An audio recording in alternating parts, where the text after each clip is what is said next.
Зачастую абьюзеры, они ухаживают красиво, они ведут себя на людях абсолютно как нормальные люди. Никто никогда не скажет, что этот человек, находясь наедине с женщиной, унижает ее настолько, что женщина чувствует себя загнанной в угол и хочет иногда покончить жизнь самоубийством, несмотря на то, что у нее есть ответственность и дети. Настолько это больно и страшно. Когда угрожают жизнью твоего ребенка старшего, да, когда говорят, что случайно будут сбиты твои родственники на пешеходном переходе, вы понимаете, в какую, да, ситуацию попадает женщина и в какие рамки ее загоняет этот абьюз.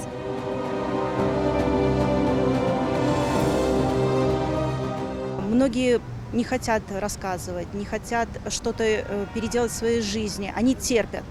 Боятся вот этого стыда. Нам стыдно пойти и сказать, нам стыдно развестись, нам стыдно забрать детей и уйти к родителям. И даже иногда сами родители женщины говорят: «Балам, кызым, ты должна терпеть». И вот это потому что стыдно, чтобы наши родственники узнали о том, что вы разводитесь. В нашем обществе существует такое понятие, как клеймо, да, развода. Думаешь, мне интересны твои слова или мысли? Ты ж такая скучная. Ты выйдешь отсюда, ты поймешь, как много я делаю для тебя, какой я клевый и как сильно я нужен тебе. И ты сама прибежишь ко мне. Сейчас абьюз достигает такого масштаба, что все переводится в газлайтерство. Что такое газлайт? Кто такие газлайтеры? Это психологическое давление. То есть когда женщине просто начинает внушаться, что она какая-то не такая, да? Что да ничего этого и не было, да это тебе привиделось, тебе приснилось.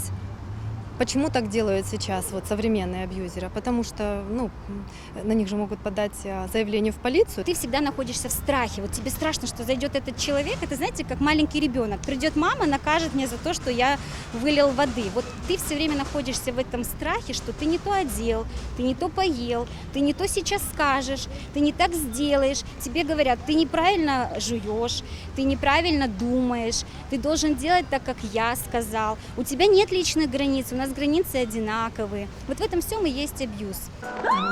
Я любила его и думала, что он исправится. Нельзя так пугать. Я бы никогда не навредил тебе. Только я один смогу тебя уберечь. Хочу сказать женщинам всем, чтобы они не строили никаких иллюзий на то, что они могут своим поведением как-то изменить человека, что со временем там страсти улягутся, там привыкнется, а вот может быть ребенок изменит человека. Это все большие глупости. Если абьюзер ваш не пошел работать над собой, если он не пошел к психологу, если вы не начали какую-то семейную терапию, то возвращаться бессмысленно. Дело времени.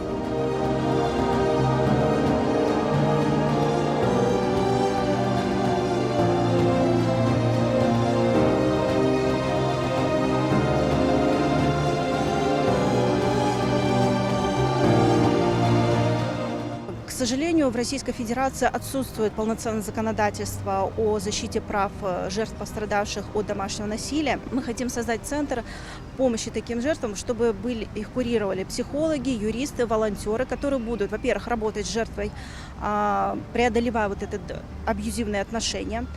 Юристы, которые будут помогать по имущественным вопросам, по алиментам, по графику общения с ребенком, если будут такие заявления, по разделу имущества. А также волонтеры, социальные помощники, которые знают моменты, где можно приютить женщину, потому что очень часто женщины не знают, куда пойти. И просто элементарно на 10 дней, на 30 дней где-то ей надо пребывать, чтобы прийти в себя, составить план дальнейших действий и дальше жить без абьюзивных отношений. Наш ресурсный центр будет предоставлять услуги для таких женщин абсолютно бесплатно, поэтому каждый может обратиться. Опять-таки мы будем просматривать ситуацию в семье, и действительно, потому что есть семьи, в которых, они не знают, развестись или не развестись, а есть, когда именно критическая ситуация и необходимо действовать.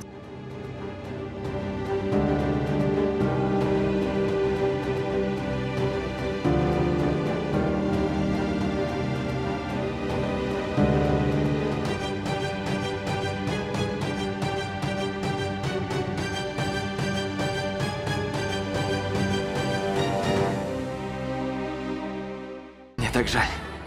Я хочу извиниться за все. Мы могли бы начать все сначала. Прошу.